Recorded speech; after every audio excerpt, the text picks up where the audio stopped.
Good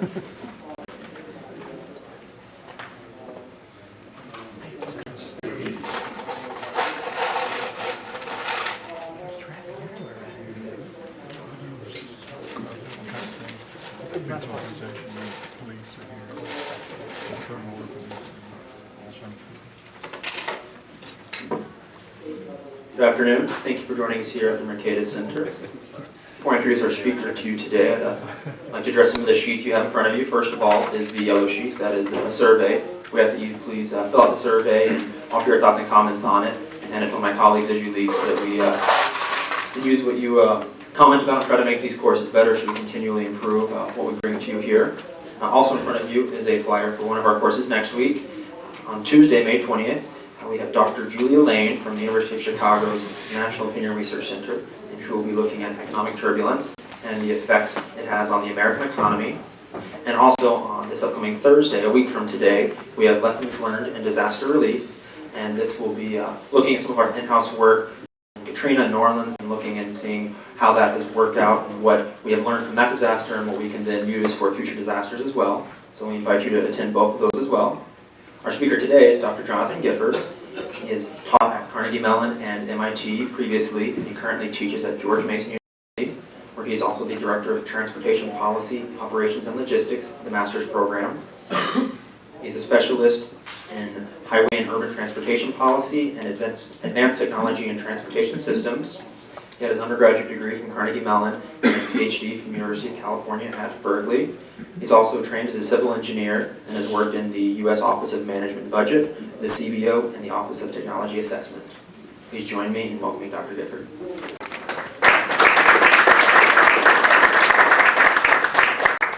Okay, I guess is that microphone working? I'm delighted to be here, and I appreciate Mercatus giving me the opportunity to be here.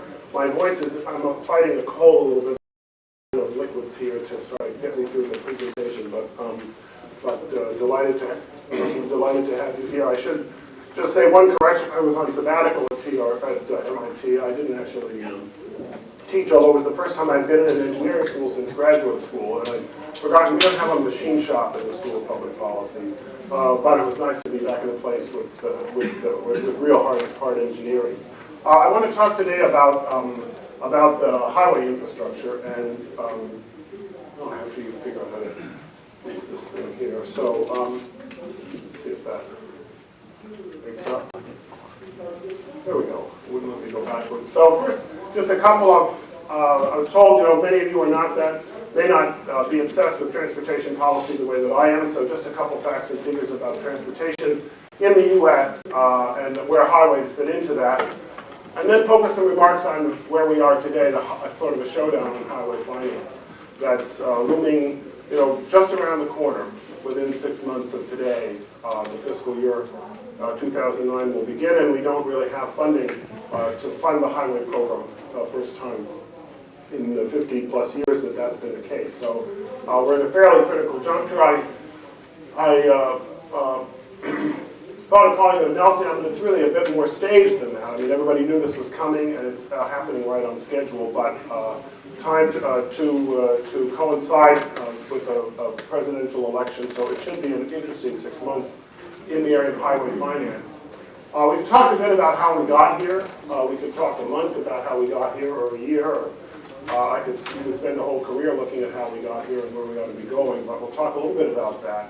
And then finally some options going forward that may be available to us. I'm happy to take questions or comments. There's a couple experts here in the room, so if I say something grotesquely wrong, you can gently tell me that I've made a misstatement. I'd be happy to be corrected. And if any of you have questions as we go forward, feel free to interrupt if we begin to run out of time and I'm in danger of not getting to my last PowerPoint slide, which is always a crisis for a speaker. Then I'll fast forward us a bit as we go ahead. So, Transportation 101, just looking at the overall U.S. passenger transportation system. This is not the latest data, but it's something I can pull together quickly. 25% increase over the 12-year period ending, or 10-year period ending in 04. Here's the numbers for 92 and 2004. 4.1 trillion passenger miles. A passenger mile is a passenger traveling a mile. So if you drive 10 miles to work, that's 10 passenger miles. If you ride a bus 10 miles to work, that's 10 passenger miles. Increased to about 5.5 or 5.4 trillion in the 12 years between 92 and 2004. So we've seen a big step up in travel. Highways have lost a small amount of market share, 90% in 92, 89% in 2004. Air travel increased slightly from 9% to 10%. Transit and rail, 1%. And you may, if you've been reading the Post lately, have seen some remarks about the explosion in transit ridership that's occurred with our recent gas prices. That's probably true.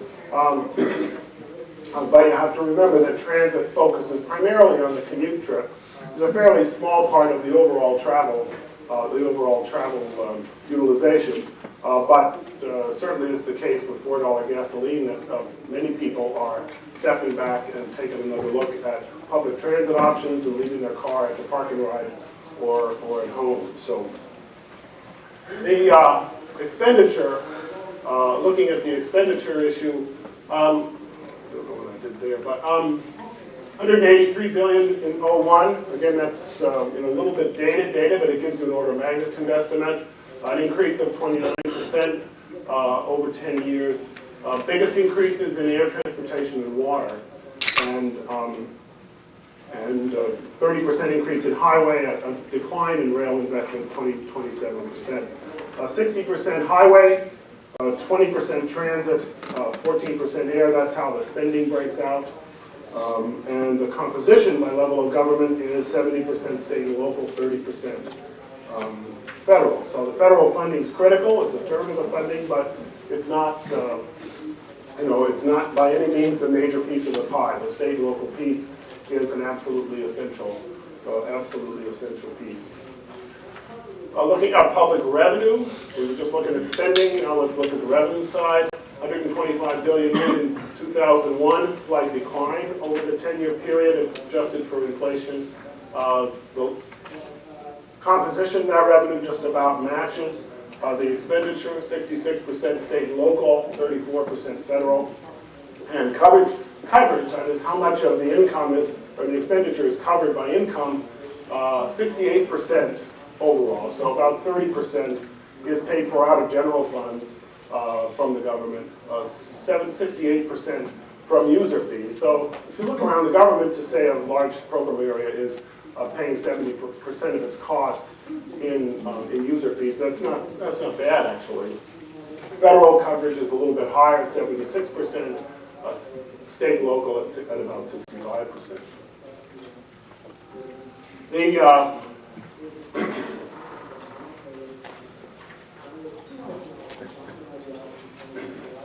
Looking at some investment expenditures, 750 million expended over the period, 12 years, 93 to 05. The public tax back is the vast majority of that. I mean, that's where most of the money comes from, 94%. Mostly in the terms of municipal bonds or traditional funding, or the lion's share of public grant funding. So that's coming out of your gas tax, that 18 cent per gallon federal gas tax we've been hearing about a little in the news in the last couple of weeks, and state gas taxes, which vary state by state. Private contributions, significant, $50 billion in that period, or about 6+%. Concession financing through 05 was about $3 billion. That means signing a long-term concession agreement, like Chicago recently signed a 100-year agreement with Macquarie Bank in Australia to operate the Chicago Skyway. 100 years ago, 1908, it was fairly long, lots of changes in that 100 years. So the idea of signing a 100-year concession agreement gives pause to some people, that's for sure. User-backed grants are the more common form of private sector funding. That's bond issues or toll road financing, as you see with Pennsylvania Turnpike or New Jersey Turnpike, the Tri-Borough Bridge Authority, or MTA Tunnels and Bridges, as it's now called, a major source of funding. And since these numbers were compiled, we've had a huge deal in Indiana. Governor Mitch Daniels took some heat for this, but signed a 75-year concession agreement for the Indiana toll road. Basically turned over again to a consortium that included Macquarie to run the Indiana toll road for 75 years, collect the tolls, set the tolls, and raise the funds to do that. So we'll talk a little bit more about the private sector financing towards the end of the presentation. Highway Trust Fund, most of you probably heard the word. Just to explain what it is, established in 1956. It's a dedicated fund for highways and transit. The revenue comes from motor fuel taxes and tire taxes. The expenditure is split 80-20 highways and transit. So that's the major source of federal funding for highway finance. And as I mentioned a little bit earlier, that is going to be running out of money.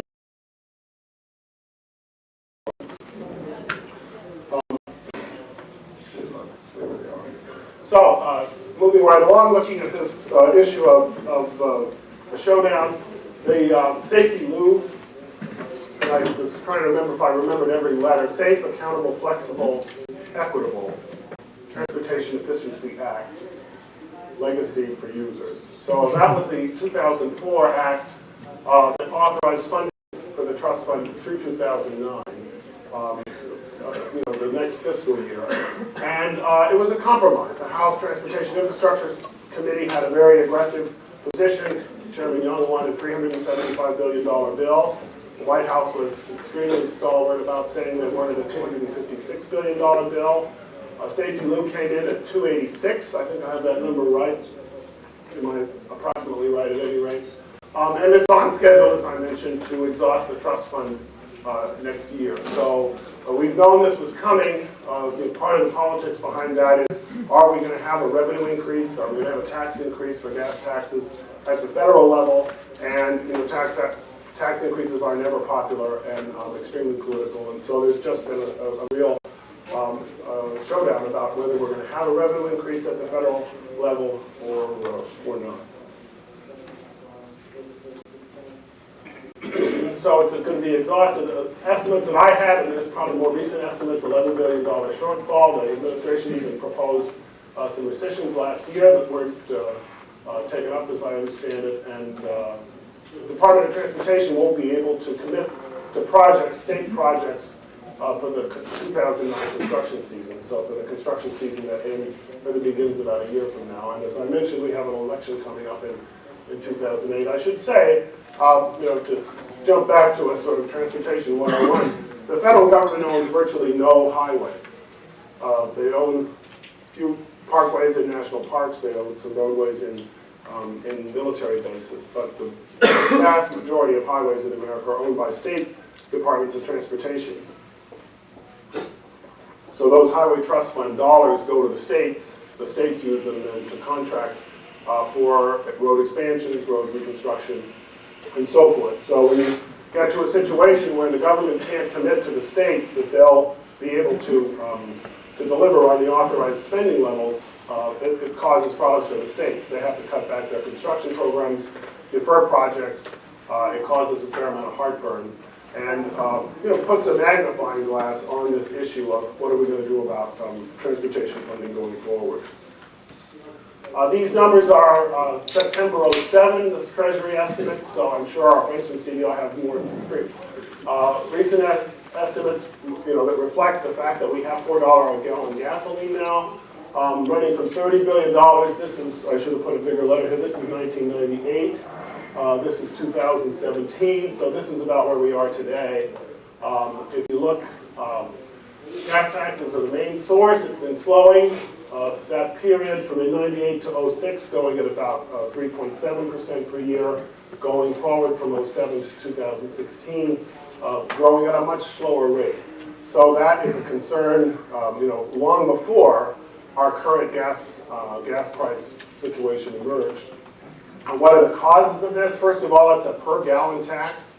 So the tax you pay is the same if gas is $4 a gallon or if it's $2 a gallon. You're still paying 18 cents a gallon. So it doesn't fluctuate. It's not a sales tax or an ad valorem tax. We also see some broader trends that are contributing to a slowdown in gas tax revenues. technological progress, hybrid vehicles, shift away from fossil fuels to ethanol, those sorts of things. And I'll talk at the end of the talk a little bit about hybrid vehicles and the potential that some people see in the hybrid domain. So, and people drive less, marginally anyway, when the gas prices go up as they have in recent days. So there is a behavioral response to these prices, and I know when I filled my tank up at 85 bucks the last time a couple weeks ago, that raises above my threshold for not an SUV, but it's just a four-door sedan. So a bit of a surprise. I want to say something about safety, because one of the important features of our interstate system is the fact that it has had a tremendous impact on safety. This starts in 1969 here. This is fatalities per 100 million vehicle miles. So that's a sort of rate that tells you how much, for a given amount of driving, how many accidents occur. On interstate highways, you can see that the number's gone down from about, I don't know how to get the laser, there it is, maybe.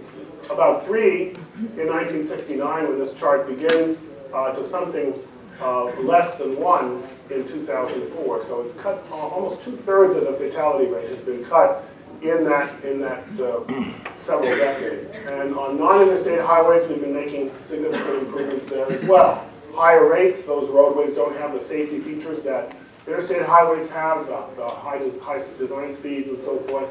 But you can also see that in the last couple of decades, that has leveled out.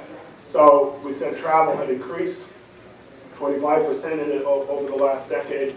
That means that we're seeing a decrease in traffic fatalities, which is an alarming trend. The other thing I wanted to mention is U.S. logistics costs. What's happened to U.S. logistics costs? Now, total logistics costs is, you can see the labels here. It consists of inventory costs, transportation costs, and administration for moving freight around. And you can see that the administration cost is fairly small, just a couple of, it's a fairly thin bar there. Transportation costs are the significant piece, and inventory costs are a significant piece. And I think it's useful to spend a minute just saying, what do we mean, what is the inventory cost? And what do we mean by inventory cost? If you buy a $10,000 container full of dresses in China and ship it to America to be delivered to Nordstrom or Walmart, you've got $10,000 worth of inventory tied up for however many weeks it takes to go on the boat, land at Long Beach, get transported maybe by truck or rail across the country, delivered to Nordstrom or Walmart or wherever it's going. So that's a real cost. Say you're paying 5% interest on that, then if it's an 8-week, an 8-week trip, it adds significantly to the $10,000 you paid for that inventory. And if you can lessen that cost by moving it faster, then you can save inventory costs. So as our transportation system gets more efficient, transportation costs haven't changed that radically. But these inventory costs are where the big savings have come. The other part of inventory cost is obsolescence. When you order $10,000 worth of dresses and you put them in a container, as soon as that order is complete, the clock starts ticking. Fashions change, trends come along. The 10,000, the dresses you thought you could get $15,000 or $20,000 for when you ordered them, might, because of a fashion change, be worth a lot less. So the faster you get the inventory to the point of sale, the less you have in the shrinkage, if you will, of technical or fashion obsolescence. So that's been a very positive trend. Starting here, this is gross domestic product, percent of gross domestic product. So this is our whole economy. Here we are paying, in 1980, 15% of our total economy devoted to moving stuff to point of sale. That's a huge number, and it's gone down to something on the order of 10% over that 20-year period. So that's a huge benefit to the economy, but it's a little troubling to see it going up here, and these numbers stop in 2005. before the recent spike in gas prices. So, what will happen when these numbers get put forward to 2008? Those transportation costs will probably go up. So, our transportation system and our inventory management systems have been delivering big benefits and big gains in efficiency over the last 20 plus years. We're not sure whether we've been able to run all the productivity out of that we're going to be able to rig. Sort of the Walmart model. We don't have warehouses. Our warehouses are on wheels. The stuff rolls to the Walmart through a distribution center, and it goes to point of purchase. You don't have to pay for it. You don't have to pay to heat them, cool them, to into them, to load trucks up out of them. But once we've done that, once we've deployed that innovation, what are we going to do next in order to try to bring some more efficiency out of the transportation system? So let me just pause there and see questions or comments so far, or corrections from our panel of experts here on the side. Okay. How did we get here? This is a picture. It's a later picture of the Gallatin Plan of 1808. So Congressman Blumenauer made a note on this earlier this year that we're having the bicentennial of our first national infrastructure plan. You can see this is the Cumberland Road going from here across the Appalachians, and some canals. These railroads are drawn in by a later guy that wasn't in the Gallatin plan, so pay no attention to those. But it sort of shows a picture of the original Gallatin proposals in roads, canals, and later the railroads that were added. So this was a first time we really had a comprehensive national plan. It was put together under President Jefferson by Secretary of Treasurer Gallatin. A really ambitious plan. Some people have called for us to have a new national plan, a third century plan for American infrastructure. What happened? It didn't last very long. The Waterway System, the whole set of water resource systems, canals, waterways, ports, and harbors, went from a national system conceived by the Corps of Engineers, which was established late in the 18th century, and had very grand visions of a national system in the early 19th century. It very quickly moved to a system not terribly unlike what we have today. Every port and waterway project is sponsored by a member of Congress, and it's not a system that is drawn together by a national plan that was cooked up by a bunch of engineers who were saying what's the most efficient way to do it. Now, former member of Congress, Schuster, always liked to say, who do you think should make these decisions? Angels in heaven? Of course, members of Congress have a right and a responsibility to decide how the public's taxpayer funds are distributed. And there's a big debate about whether technical experts or politicians or what combination of the two should determine these things. But that first grand national plan in the early 19th century didn't last very long. The Cumberland Road over the Appalachians to the Mississippi River was cut short and was never completed. So that was sort of one, version 1.0, if you will. This is fast forward a century to the early 20th century, and we really did have a remarkable thing happen, which was we deployed a centrally planned, you might almost say, un-American national system of roads. I put the black shield down here in the corner. That's our US 1, which some of you are familiar with here in Maryland and Virginia, is part of that first generation road system that was conceived in the teens of the last century and then built out beginning in the 20s, starting through the Depression and into the end of the 30s. So this was a system designed primarily by engineers, not without political input, but primarily an engineered system.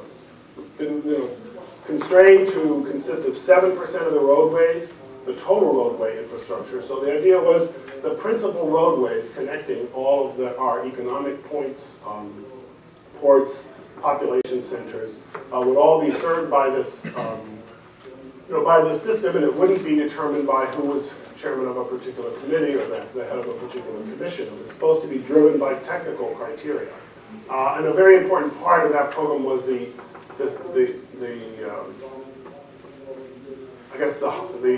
value given to technical criteria in making these decisions. It's a much denser network in the Northeast, of course, than in the West and the South, because that's where the people and the economic activity were at that time in our history.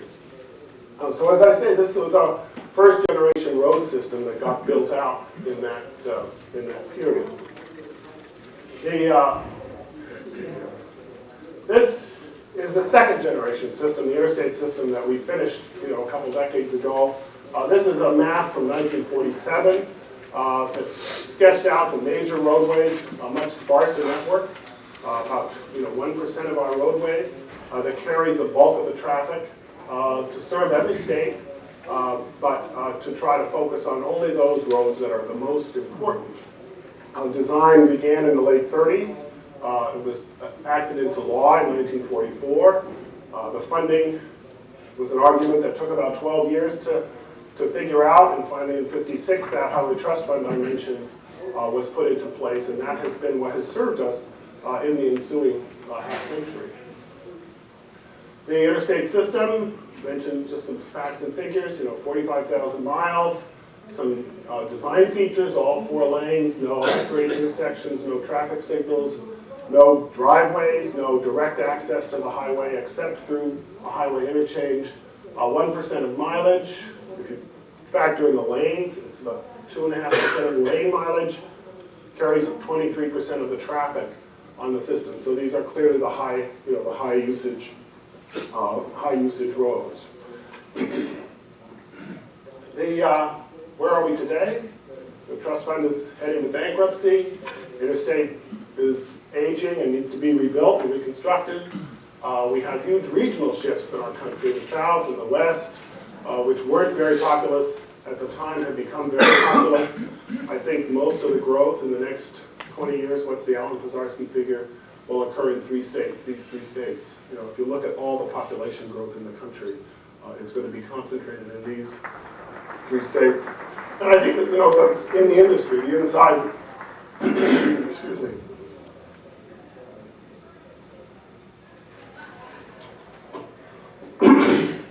And the industry concern is that there's really no vision. The Interstate System was decided upon in 56 and pretty much built for, was left alone. No earmarking, no special projects. It was left alone for decades. That doesn't happen very often in our system of government. I mean, it's a very unusual thing. It was driven by a vision of building out this interstate system, which had, generated a lot of consensus that it needed to be done. We have new issues: environment, greenhouse gases. Let me cough here. Excuse me. Greenhouse gases, concerns about air quality, and regional equity. Those of you who've been around a little while will recognize the phrase donor or donee. Montana doesn't have enough people and gas tax revenue to pay for its system. And other states do in the densely populated Northeast. So for decades, they've been sending money to the donee states. They've been donating money to the donee states. Well, in the last 20 years, willingness to do that has really been breaking down. The elected officials from those donor states have said, why should my citizens be spending money to build roads in Montana? We need the money, we need the resources here at home. So it's a concern. Even in Northern Virginia, where George Mason is, there's this issue of regional equity comes back. Are we going to have a statewide tax to pay for the roads in Northern Virginia? It seems a bit fanciful for me to say you're going to tax Southwest Virginia in order to build roads in Fairfax County. People in Fairfax County are a little bit richer, but nonetheless, there's a debate about regional equity. So it's not just a national debate; it breaks down at the state level as well. The gas tax. This is only through 06, so the picture has gotten worse. The income line is the purple line here, going up rather nicely from 56 until 2006. So 50 years. The expenditure line, tracking it pretty well, but this is the line that is causing concern. That's the trust fund balance. Gone from $30 billion in about 2000 to $10 billion in 2006, and it's headed towards zero come 2009. So this system that we've lived with very happily for 50 years is running into some trouble. So going forward, is it all a dark picture? I'll just talk about two issues. One that really focuses on fossil fuel dependence, greenhouse gas, and air quality issues. The other, private financing of highways. It's based only on one study, and it's a bit of a contrarian study. So I won't say that's a representative view of the industry. But I think it's still instructive to see how a big technological innovation can have a huge impact. Bernstein, Alliance Bernstein in New York, a firm, has their analysts who estimate that the hybrid could double fuel efficiency by 2030. So, and that's global vehicle fleet efficiency by 2030. So that's a pretty striking statement. The new car sales, 70%. Hybrid by 2030 by their estimate. Average fuel economy of 62 miles a gallon, bringing the whole fleet, the new cars and the old cars, to 50 miles a gallon. Pretty remarkable prediction. Because their argument is hybrid is a better technology. Any hybrid drivers here? Anybody drive a Prius? I've been rented one once or twice, and very nice cars. The Bernstein analysts say it's an inherently better technology in a lot of ways, from a maintenance standpoint, from a fuel efficiency standpoint, wear and tear, all those things. It has a big downside, which is there's about a $6,000 initial price difference. And if you're a regular user, their estimate, based on, we all remember 297 a gallon gas, right? And 12,250 miles a year, which is sort of an average household use. It'd be about 12 years. That'd be shorter now, but there's better things to do with your money if that's all you're concerned about than put it into something that doesn't pay back for 12 years. You probably have a new car by then anyway. But they believe the market will be driven by heavy users, the New York City taxi drivers who drive, many tens of thousands of miles a year. And those folks will, through technological innovation, drive down that initial cost premium and allow a broader adoption of hybrid technology going forward. So it's pure economic forces there. If you reinforce that with tax, with tax preferences, which are certainly under consideration, it might go a little faster. This is their chart, and I think it's an interesting chart. Just reading down from the top, looking just at the gold bars of the International Energy Agency. The blue bars are Alliance Bernstein. So they pretty much agree that, 2002 we had about 750 million cars in the world fleet, going up to something like 13 or 14, 1.3 or 1.4 billion by 2030. Average miles per vehicle, not changing a lot from 7,500 or 8,000 up to something under 10,000 miles a year. Where they differ is in this fuel efficiency. And here you see no difference in 2002, no difference in their estimates to speak of in 2010, but by 2030 their estimate is that the fleet efficiency will double. And what I think is really remarkable about this analysis, and I certainly hope it's true, is that would reduce global fuel demand by 50%, from 32 million barrels a day to 16 million barrels a day.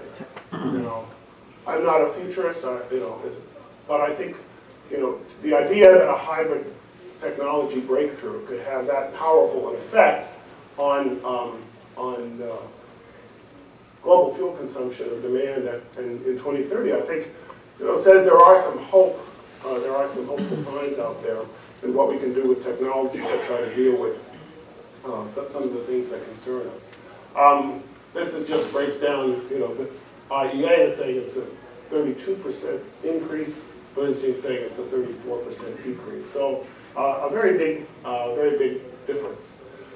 So The other thing I wanted to talk about, and then I'll wrap up, is public-private partnerships. What do we mean by public-private partnership? It's really the bringing in private capital to finance the expansion of, or the repair of, or the improvement of highway infrastructure or transportation infrastructure more generally. There's a lot of interest in these long-term assets in pension funds, in university endowments. There's a lot of capital out there that's interested in finding very long-lived assets with very steady cash flows. And so that's the benefit from the investor side. They range, as I mentioned, the Chicago Skyway or the Indiana Toll Road long-term concessions, in that case 75 and 100 or 99 years. Expectation is, and I think it's probably true, that they'll get operational efficiencies. Put in automatic toll collection technology, use the best available technology for road maintenance and system operations, intelligent transportation systems and things like that. And also increase the tolls or impose tolls in places where they haven't been imposed before. And so, there's been a lot of alarm on the part of some residents of Indiana, among others, about imposing tolls or raising tolls to such extreme levels. And I think the debate is still open about how much or how far this will bring things forward. 33 states have public-private partnerships in their road transportation or plans for them to implement projects. So that's a pretty big slice of our 50 states. Unfortunately, the data, and this is an area where we've been doing a little bit of work, the data on these is really terrible. It's very difficult to find any data. And these numbers are approximate, but we've begun to pull together data, this for the period of 85 to 07, looking at the total value of projects broken down by state. So you can see that Texas and Virginia are leading in this area. And we're beginning to see some sizable numbers. These are billions of dollars over here, so those are significant numbers. So I'd like to stop there. A few minutes before 1, so throw the floor open to questions, and happy to have your questions or comments or corrections. Thank you very much. If you all please join me in thanking.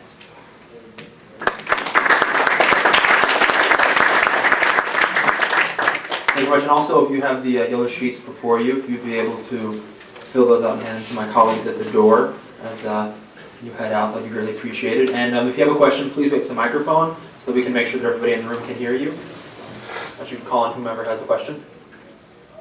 Going once, going twice. I've blown them away. Anybody want to take the first question? Here's one here. I wonder if you could talk a little bit about prioritization of projects, and if Congress should do this, or should there be an outside body? What's the best way to put the most important projects first? Kind of that sort of thing. Well, that's an excellent question, and I think it's a very tough question. Should angels in heaven be doing this over in the Federal Highway Administration or the State Department of Transportation, or should members of Congress and their staff be trying to prioritize projects? And I don't think there's an easy answer to that. There is PPPs offer one test. That's a financial market test, and for projects that can command private financing and survive a market test, I think the market is pretty good at sorting out how much money to put into those projects. But there are a lot of projects that don't meet that market test, not at 100% cost, and I think that's where there's obviously is a public role. One of the questions about PPPs that's asked is, what is a national system? Is it just a collection of individual public-private partnerships? And if you're a Montana or an Idaho or a North Dakota, you just fall off the table. You don't get any money because you don't have any market-worthy projects. And I don't think we have an easy answer to how to do that. I gave 2 examples, 3 examples actually. This Gallatin plan, this number one. And then the primary highway system and the interstate highway system. Gallatin plan fell apart pretty quickly. The primary highway system did pretty well, got built out. The interstate highway system did pretty well until the early 90s. President Reagan vetoed the 86 Act, I think, because it had 2 earmarks in it or something like that. I mean, that was then. This is now. And, that's a remarkable thing, that Congress, which has a strong interest in these things, and projects have a huge impact on their states and districts, would step back and say, we drew a map in 1956, and we're going to build out that map. That map had about 44,000 miles of highways on it, and the system we built was about 44,000 miles. There were very few additions to that going up through the 1980s. So that's I think it's a remarkable fact in 20th century American government that we would actually stick to that plan. And it's not all good. There's no, I think it's still true, there's no road, there's no highway, truck, high capacity highway between Las Vegas and Phoenix. Well, those are 2 huge metropolitan areas that weren't anticipated back in 1956. And so, saying, well, it's not in the 1956 map, and so we're not going to put it in, that's not always a good idea. But how you also worry about, the bridges to nowhere and the roads to nowhere that may provide a short-term economic stimulus for whoever's getting the project, but deliver very few transportation benefits and safety benefits and logistics cost benefits. And so, there's a responsibility to try to weigh these things. I don't have an easy answer for that question, but I think it's one of the tougher ones we confront.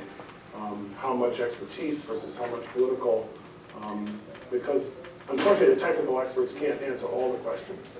There are projects that don't pass an efficiency test that still need to be there.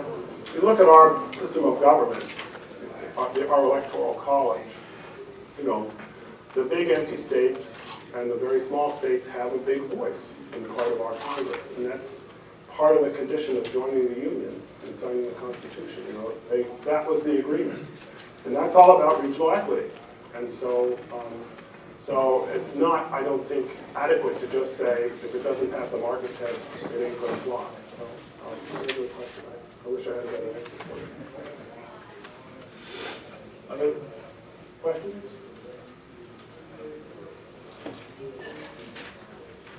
Well, seeing no more questions, I hope all of you have an enjoyable Thursday afternoon. And please join us again next Tuesday for our course in economic turbulence. Thank you for joining us. Great, thank you very much.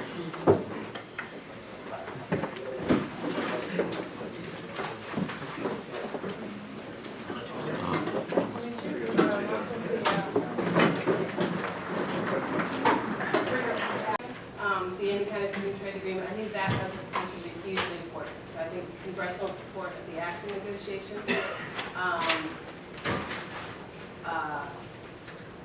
be beneficial. I think in terms of international IP enforcement in general, I think now that I'm a USTR, I can say this. I think there are federal agencies that could use more resources. And I think congressional support for resources for agencies, both to encourage agencies to make this a top priority, but also to try to ensure that they have the resources that they need to do a good job. I think that is beneficial.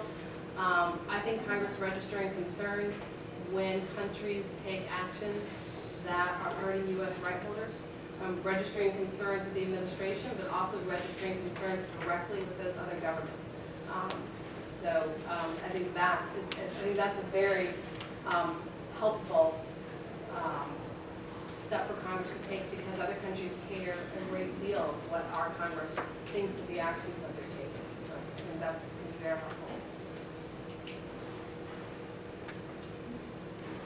All right, well, thank you very much.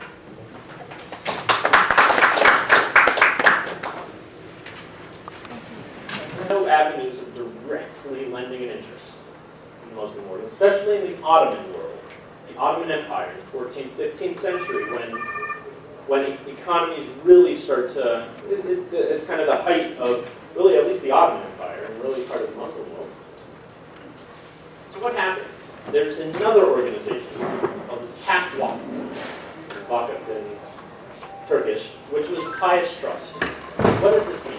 Well, the Vakıf was a way of kind of giving your money to society. It was a way of establishing a fountain, or establishing a charity, establishing something for the community. Well, in this period, what happened was cash vakıfs were formed, where you could lend an interest, as long as the proceeds, at least some of them, went to charity. So this organizational form starts to emerge when people are like, this is maybe a way that we can get around this ban.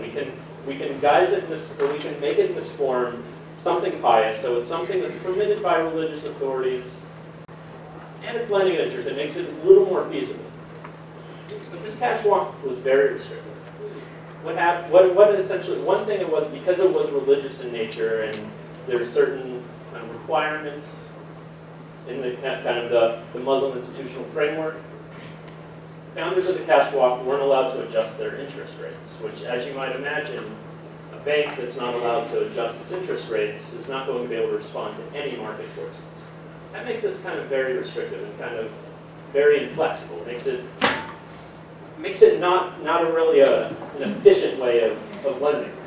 And there were other restrictions as well, but the upshot here, the punchline is that because there were no institutions like banks that emerged as they did in Europe, these other types of institutions had to come about to help lend an interest. And these types of institutions really were not as efficient. And this is this is not the only reason, but this is one of the many reasons why we start to see this financial divergence, particularly in the 14th, 15th century. We just don't see real institutions of financial institutions that can lend on an impersonal basis emerging in the Middle East like we do in Europe. I might add a couple minutes early here and have some Q&A. So just in conclusion, what do we let's go over this so you can answer the questions. So interest restrictions. In the first part, why do they emerge in the first place? To combat poverty. Combat poverty specifically associated with high interest consumption lending. The key word probably should underline is consumption lending. Consumption lending at high interest has a lot of social ills associated with it. Dying, people being enslaved. So this is why you might see interest restrictions. But what we see is that this ban persisted despite changing economic circumstances, and in particular economic circumstances in which consumption lending was no longer the primary means. It was investment lending. People were able to take out loans as merchants and even as bankers to really invest the money. If these people don't pay back their loans, they're not going to be enslaved, and they'll just be a little poor. What happens is the ban persists in Islam and not Christianity. And while there were ways of getting around the ban in both religions, we see that it still had major consequences, particularly in the way banking was done. Well, in a way, banking was done in Europe, but it was not done in the Muslim world.